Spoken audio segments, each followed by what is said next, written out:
ബി.ജെ.പിയുടെ സംസ്ഥാന അധ്യക്ഷനായി രാജീവ് ചന്ദ്രശേഖർ ചുമതലയേറ്റതിന് ശേഷം കേരളത്തിലെ രണ്ട് പ്രധാനപ്പെട്ട മാധ്യമങ്ങൾ കുറച്ച് മണിക്കൂറുകൾക്ക് മുന്നേ അദ്ദേഹത്തിന്റെ ഇന്റർവ്യൂ എടുത്തിട്ടുണ്ടായിരുന്നു. അത് പ്രധാനമായിട്ട് മാതൃഭൂമി ന്യൂസും മനോരമ ന്യൂസുമാണ്. പക്ഷെ ഇവർ രണ്ടുപേരും അല്ലെങ്കിൽ ഈ രണ്ട് മാധ്യമ സ്ഥാപനങ്ങളിൽ ഇന്റർവ്യൂ എടുക്കുന്ന ആളുകൾ പറയുന്നത് അല്ലെങ്കിൽ രാജീവ് ചന്ദ്രശേഖരനോട് ചോദിക്കുന്നത് കേരളത്തിൽ ബി.ജെ.പി ക്ലച്ച് പിടിക്കാനായിട്ടുള്ള സാധ്യതകൾ എന്തെങ്കിലും ഉണ്ടോ?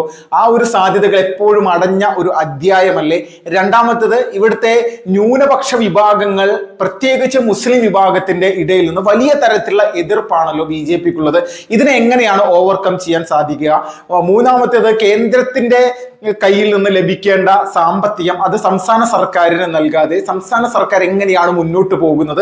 ആശാ വർക്കർമാരുടെ വിഷയത്തിൽ പോലും ഇങ്ങനെയുള്ള ഒരു സാഹചര്യമില്ല. അപ്പോൾ ഇതിൽ ഏറ്റവും പ്രധാനപ്പെട്ട ഒരു പോയിന്റ്, ഈ കേന്ദ്രം ഫണ്ട് കൊടുക്കുന്നില്ല എന്ന് പറയുന്ന സമയത്ത് അല്ലെങ്കിൽ കേന്ദ്രത്തിന്റെ കയ്യിൽ നിന്ന് ലഭിക്കേണ്ടത് പിണറായിക്ക് ലഭിക്കുന്നില്ലല്ലോ, അല്ലെങ്കിൽ മുഖ്യമന്ത്രിയുടെ ഭാഗത്ത് നിന്ന് അത് ലഭിച്ചിട്ട് കൂടി ചെയ്യേണ്ട പ്രവർത്തനങ്ങൾ വലിയ തരത്തിൽ ഇവിടെ വീക്കായി പോകുന്നതിൽ പ്രധാന ഉത്തരവാദി മോദിയല്ലേ എന്നുള്ള രീതിയിലേക്കുള്ള ചോദ്യങ്ങളാണ് ചോദിക്കുക. അപ്പോൾ ഇതിൽ രാജീവ് ചന്ദ്രശേഖർ പറഞ്ഞിരിക്കുന്ന മറുപടി, കേന്ദ്രത്തിന്റെ കയ്യിൽ നിന്ന് ഇവിടുത്തെ ആശാ വർക്കർമാരായിക്കോട്ടെ ആർക്കായിക്കോട്ടെ ലഭിക്കേണ്ട ചെറിയൊരു പൈസ അല്ലെങ്കിൽ ഏത് തരത്തിലുള്ള പൈസയാണെങ്കിലും അത് കുറച്ച് ദിവസങ്ങൾ പെൻഡിങ് ആയി കഴിഞ്ഞാൽ അത് സംസ്ഥാന സർക്കാരിന്റെ കയ്യിൽ നിന്ന് എടുത്തു കൊടുക്കാൻ പറ്റാത്ത സാഹചര്യം ഇവിടെ സൃഷ്ടിക്കപ്പെടുത്തിയത് ആരാണ്? അതൊരു പ്രധാനമായിട്ടുള്ള ചോദ്യം. കാരണം ഏതെങ്കിലും തരത്തിൽ ഒരു പെൻഡിങ് വന്നു കഴിഞ്ഞാൽ അത് കേന്ദ്രത്തിൽ നിന്ന് ലഭിക്കേണ്ട പണം എപ്പോഴാണെങ്കിലും ലഭിക്കും, അതിലൊരു സംശയമില്ല. ഒരു രൂപ പോലും കുറവില്ലാതെ ലഭിക്കും. പക്ഷെ എന്തുകൊണ്ട് സംസ്ഥാന സർക്കാരിന് അത് കവർ ചെയ്ത് മുന്നോട്ട് പോകാനുള്ള സാമ്പത്തികം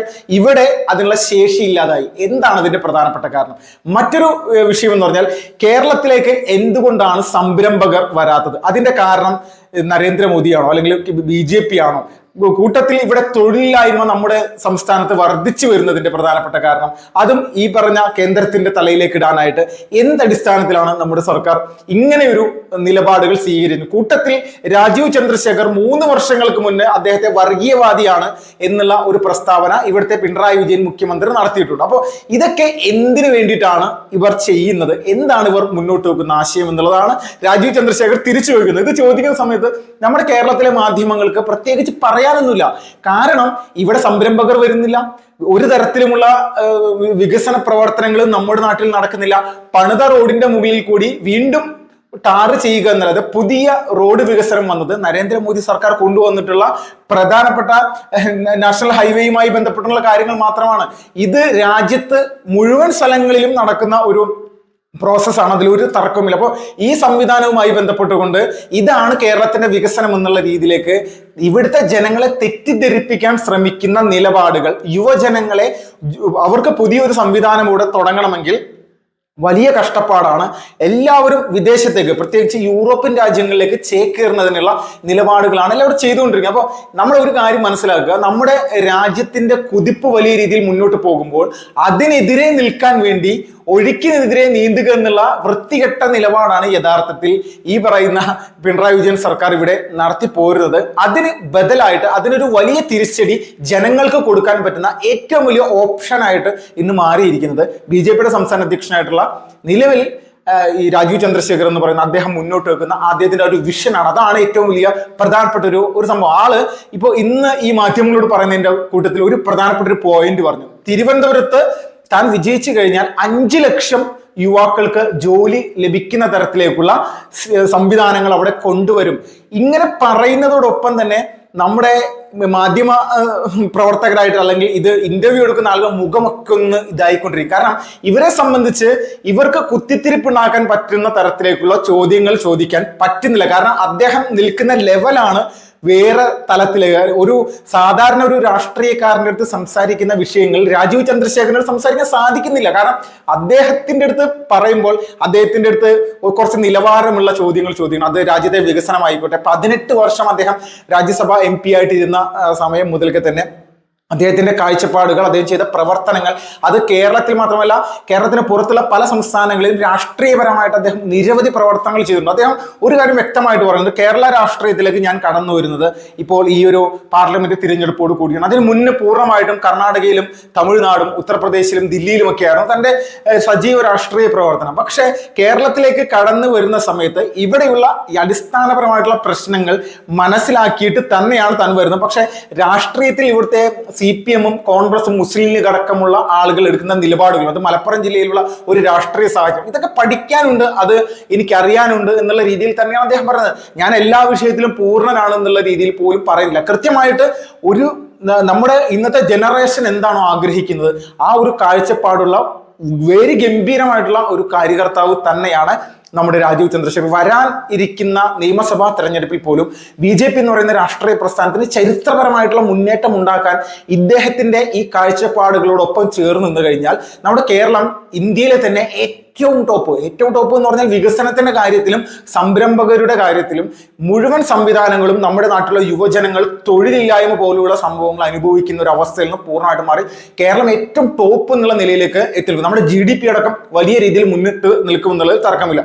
നമ്മൾ കേരളമാണ് ഏറ്റവും വലിയ രീതിയിലുള്ള സാമ്പത്തിക ശേഷിയുള്ള സംസ്ഥാനം എന്നുള്ള രീതിയിലേക്കൊക്കെയാണ് ഇവിടെ പ്രധാനമായിട്ട് ഇവിടുത്തെ സുഡാപ്പികളും അന്തം കമ്മികളൊക്കെ അല്ലെങ്കിൽ കൊങ്ങികളൊക്കെ പറഞ്ഞുകൊണ്ടിരിക്കുന്നത്. നമ്മൾ ഗൂഗിളിൽ തന്നെ അടിച്ചു നോക്കിയാൽ ഇന്ത്യയിലെ ഏറ്റവും വലിയ GDP ഉള്ള സംസ്ഥാനം ഏതാണ്? തമിഴ്നാട് പോലും, തമിഴ്നാടിന്റെ ഒരു സിറ്റുവേഷൻ നമ്മൾ നോക്കിക്കഴിഞ്ഞാൽ തമിഴ്നാട്ടിലെ 48% ഗ്രാമങ്ങളും അത് പൂർണ്ണമായിട്ട് നഗരവൽക്കരിക്കപ്പെടുന്ന ഒരു അവസ്ഥയിലേക്ക് കാര്യങ്ങൾ തമിഴ്നാട് മാറ്റിയെടുത്തിരിക്കുന്നു.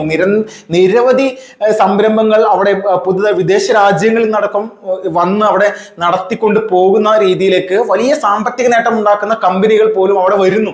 അവരെന്തിന് തമിഴ്നാട് പോലുള്ള സംസ്ഥാനങ്ങൾ, കർണാടക ആയിക്കോട്ടെ, മഹാരാഷ്ട്ര ആയിക്കോട്ടെ, ഗുജറാത്ത് ആയിക്കോട്ടെ, ഇവിടേക്ക് വന്ന് വലിയ രീതിയിലുള്ള പ്രവർത്തനങ്ങൾ ചെയ്ത് മുന്നോട്ട് പോകാൻ ശ്രമിക്കുന്നു.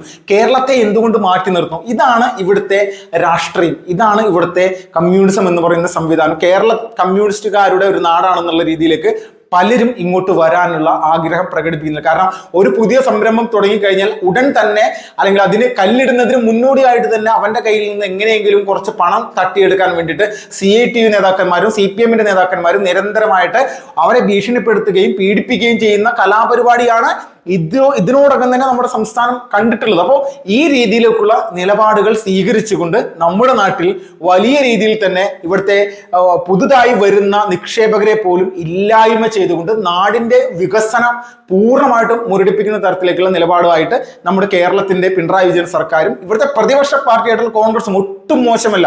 ഇവർ രണ്ടുപേരും നല്ല രീതിയിൽ തന്നെ ഈ ഒരു നിലപാടുമായിട്ട് മുന്നോട്ട് പോവുകയാണ്. നമ്മൾക്ക് ഉദാഹരണത്തിന് കിറ്റെക്സ് 10,000 കോടി രൂപയുടെ ഒരു നിക്ഷേപമാണ് അവരുടെ ഒരു ബിസിനസ്സുമായി ബന്ധപ്പെട്ട് കേരളത്തിലുണ്ടായിരുന്നു. അവർ കുറ്റിയും പറിച്ച് തെലങ്കാനയിൽ പോയി അവർക്ക് സൗജന്യ കറണ്ട് അടക്കമുള്ള എല്ലാ സംവിധാനങ്ങളും തെലങ്കാന സർക്കാർ ഒരുക്കി കൊടുത്തു എന്ന് പറയുമ്പോൾ നമ്മൾ കേരളം നാണം കെട്ട് ലജ്ജിക്കേണ്ട ഒരു അവസ്ഥ തന്നെയാണ്. ഒരു തർക്കമില്ല, തല കുമ്പിടേണ്ട ഒരു സിറ്റുവേഷൻ തന്നെ. കാരണം ഇന്നത്തെ ജനറേഷന് ഇവിടെ എന്താണ് ഉള്ളതെന്ന് നോക്കുമ്പോൾ വട്ടപൂജ്യമാണ് നമ്മുടെ സംസ്ഥാനത്തിന്റെ അവസ്ഥ. അപ്പോൾ ഇതിലൊരു മാറ്റം ഉണ്ടാക്കുക എന്നുള്ള നിലപാടോട് കൂടിയിട്ടുള്ള കൃത്യമായിട്ടുള്ള വിഷ്വലാണ് അല്ലെങ്കിൽ വിഷനാണ് യഥാർത്ഥത്തിൽ നമ്മുടെ രാജീവ് ചന്ദ്രശേഖർ എന്ന് പറയുന്ന BJP-യുടെ നേതാവ് പറഞ്ഞത്. അദ്ദേഹം ഒരു ബിസിനസ്സുകാരനായിരുന്നു എന്നാണ് അദ്ദേഹം പറഞ്ഞത്. താനിപ്പോൾ ഒരു ബിസിനസ്സുകാരനല്ല.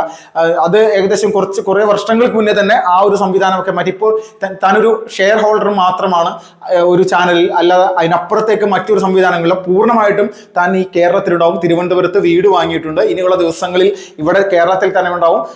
ഇടയ്ക്ക് ദില്ലിയിൽ ഒഫീഷ്യലായിട്ട് അദ്ദേഹത്തിന് പല മീറ്റിങ്ങുകൾ ഉണ്ടെങ്കിൽ അതിന് മാത്രം പോയി വരുന്ന ഒരു സാഹചര്യം, അല്ലാതെ മറ്റൊരു പ്രദേശത്തും താൻ പോകില്ല. താൻ കേരളത്തിൽ തന്നെ ഉണ്ടാകുന്ന വലിയ ഗംഭീരമായിട്ടുള്ള കാഴ്ചപ്പാടോട് കൂടി അദ്ദേഹം വിഷയങ്ങൾ മുന്നോട്ട് വയ്ക്കുകയാണ്. അപ്പോൾ ഇതോട് അകം തന്നെ ഒരു കാര്യം മനസ്സിലായി, കേരളത്തിലെ രാഷ്ട്രീയത്തിന്റെ നിലവാരം BJP-ആണ് ഇവിടെ മാറ്റിയെടുക്കുന്നത്. അത് രാജീവ് ചന്ദ്രശേഖരനിലൂടെ അതിന് ഏറ്റവും വലിയ രീതിയിലുള്ള ഉദാഹരണമായിട്ട് കേരള രാഷ്ട്രീയം മാറുകയാണെന്നുള്ളത് യാതൊരു തർക്കമില്ല.